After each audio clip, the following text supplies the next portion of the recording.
Everyone, good morning. তোমরা কেমন আছো? আশা করি সকলে ভালো আছো। আমি আগের থেকে একটু বেটার আছি, কিন্তু এই ঘরের বাইরে বেরোলে এই যখন গরমটা লাগছে আর পারা যাচ্ছে না। আমি জানি যে আমার মতন সকলের একই অবস্থা, গরমটা একদম যাচ্ছে তাই পড়েছে। একটু বৃষ্টি কি কিচ্ছু নেই। আর মাথাটা চিটচিট করছে, কারণ আমি মাথায় সিরাম লাগিয়েছি, শ্যাম্পু করব। উঠলাম একটু আগেই, 9টার দিকে উঠলাম। ঘুম থেকে উঠতে ইচ্ছে করছে, মানে এত শরীরটা এই গরমে টায়ার্ড হয়ে যাচ্ছে। কিছু কাজ করি না করি, কাজ তো করতেই হয়, সেটা কোনো ব্যাপার কথা না, কাজ তো করতেই হবে। তো এমনি টায়ার্ড হয়ে যাচ্ছে, তো কিছুই করিনি। উঠে এই শুধুমাত্র চা বিস্কিটটা খেয়েছি। আর মেয়েকে ওদিকে ঘুম থেকে ডাকলাম, ও উঠুক, তারপরে ওকে খেতে টেতে দেবো।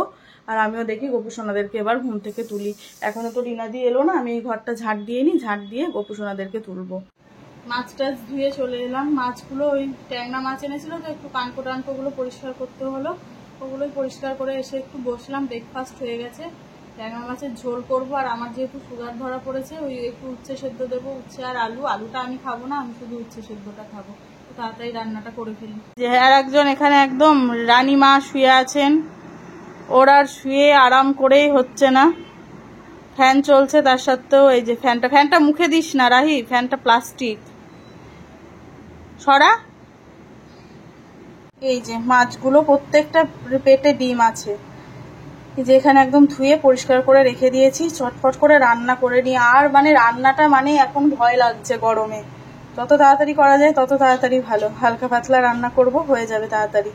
দেখো, শুধু মাছের ঝোলটা রান্না করতে গিয়ে তাও শুধু মাছ ভাজা আর আলু ভাজা হয়েছে। এতে একবারে ঘেমে পুরো স্নান। আর পারা যাচ্ছে না। রান্না করার যদি একটা কেউ থাকতো তাহলে ভালো হতো। তোমার দাদা তো কারোর হাতে রান্না খাবে না, ওই জন্য সে আমাকেই রান্না করতে হয়। একটা পদই করি আর দুটোই করি, সেই গ্যাসের সামনে তো দাঁড়াতেই হচ্ছে। আর করতে হবেও, সেটা না, বাড়ির কাজ এগুলো তো আর ফেলে রাখা যায় না। পারা যাচ্ছে না। একটু যদি ঝড় বৃষ্টি হতো তো শান্তি পাওয়া যেত। দেখো, এখানে আমি হেয়ার ব্যান্ড লাগিয়ে বসে পড়েছি। দেবিকা এসেছে, ও পেডিকিওর আর আমার ডিটেন ফেসিয়ালটা করবে, তাই বসে পড়েছি। স্নান টান করে চলে এলাম। আজকে মেয়ে পুজো দিয়েছিল, ওই জন্য পুজোর জায়গাটা একটু পরিষ্কার করে দিলাম, কারণ ও দিয়েছিল তো ঠিকই দিয়েছিল, কিন্তু একটু এদিক ওদিক হয়েছিল। তো বাবা, এই পুতুলটা আবার এখানে পড়ে আছে, এই যে এটাকে আবার বার করেছে। তো যাই হোক, হলো একটু সেলফ প্যাম্পারিং যাকে বলে, একটু হলো, বেশ ভালোই লাগলো, আরাম লাগলো। দেবিকা ভীষণ ভালো, ওর নাম হলো দেবিকা অধিকারী। তোমরা কেউ চাইলে আমি ওর নাম্বারটা আমি দিয়ে দেবো ডেসক্রিপশনে। এত সুন্দর মাসাজ করে, আর ওর কাজ খুব ভালো, খুব ধরে কাজ করে। আমি পেডিকিওর আর এই ক্লিনটাই করলাম, ডিটেন ক্লিনটা, এর আগেও ওর কাছে করেছি, ভীষণ ভালো করে। দেখো তো চকচক করছে কিনা মুখটা। যাই হোক, সত্যিও খুব ভালো করে। আইব্রোটা ভুলে গেছিলাম ওকে বলতে যে আইব্রো করবো। যাই হোক, ওই জন্য এবার ও সুতো আনেনি, করা হলো না, করলাম বুধবার দিনকে করে দিতে। আর কানের টানেরগুলো খুলে রেখেছি, এবার কানের টানেরগুলো পরবো। আর এদিকে খিদেও পেয়ে গেছে, মেয়েরও খুব খিদে পেয়েছে, লাঞ্চটা করে নেব। এই যে আমি আমার লাঞ্চ নিয়ে বসে গেছি, মাছের ঝোল। আর এই যে আমার আজকে থেকে খেতে হবে, এই যে সুগারের জন্য একটা করে উচ্ছে সেদ্ধ। এইটাকে খাবো কি করে এটাই বুঝতে পারছি না। মানে খাবো কি করে, মানে কিছু তো নুন তেল দিয়ে মেখেই খেতে হয়, তেল আমি দেবো না, কাঁচা তেল খাবো না ফ্যাটি লিভারের জন্য। খেতে আমি দেখি ওইভাবে খেতে পারবো না, শুধু শুধু মাছের ঝোল দিয়ে আগে ভাতটা মেখে তারপরে এটার সঙ্গেই, ভাতের সঙ্গেই খেয়ে নেব, একটুখানি ভাত দিয়ে গিলে নেব। আর আজকে আমি একা খাচ্ছি। একা তো আমাকে খেতেই হয়, কারণ মেয়ের স্কুল থাকে, ওর আস্তে আস্তে 3টে বাজে। তো মেয়ে খাচ্ছে ঘরে, আমিও ঘরেই খাই। আজকে খেলাম না, ভালো লাগছে না, মানে মাটিতে বসে খেতে বিরক্ত লাগে, এই কারণেই। কিন্তু এখানটায় যা যাচ্ছে তাই গরম, দেখেছো, পুরো খেতে বসলাম কি ঘেমে যাচ্ছি। ফুল স্পিডে ফ্যান দেওয়া থাকে, কিন্তু এই ফ্যানটার হাওয়া গায়েও লাগে না। আর এখন যা গরম, ফ্যানের হাওয়া আর গায়ে লাগছে না। তো চলো আমি খেয়ে নিই।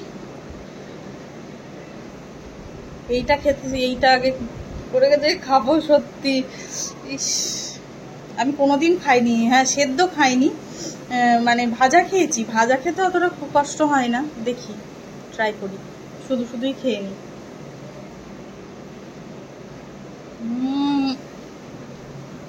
পুরো ঘুরে খেতে হবে।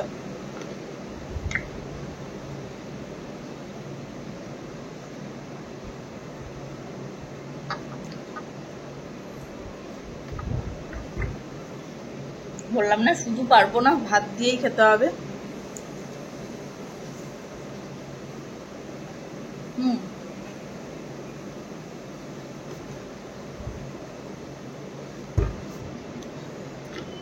এই সুগারটা আছে বলতে মানে 100 থাকলে লেভেল 100তে তো, কিন্তু আমার 111, তো ওষুধ দেননি ডাক্তার, তো বলেছেন যে যাতে খাওয়া দাওয়াতেই হয়ে যায় সেটাই চাইছি, তা নাহলে তো একে তো ফ্যাটি লিভার প্যানক্রাইটিস, তার উপরে ইউরিক অ্যাসিড, সুগার আর কোলেস্ট্রল।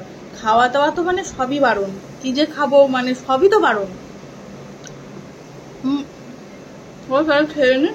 খেয়ে নিয়ে আবার দেখা হচ্ছে। খাওয়া দাওয়া করে একটা লম্বা ঘুম দিয়ে নিয়েছি, এখন বেশ ভালো লাগছে, বেশ ফ্রেশ লাগছে ঘুম থেকে উঠে। তো মুখ টুক ধুয়ে বসলাম, এবার মেয়ে রেডি হবে, তারপরে আমি রেডি হব, দিয়ে ও বাড়ি যাবো একটু। বাইরে প্রচণ্ড ঝড় হাওয়া, মেঘ ডাকছে, আর এদিকে চিচির করে বৃষ্টিও শুরু হয়ে গেছে। সত্যি এটা দরকার ছিল, জানো এলে মানুষ আর বাঁচতো না।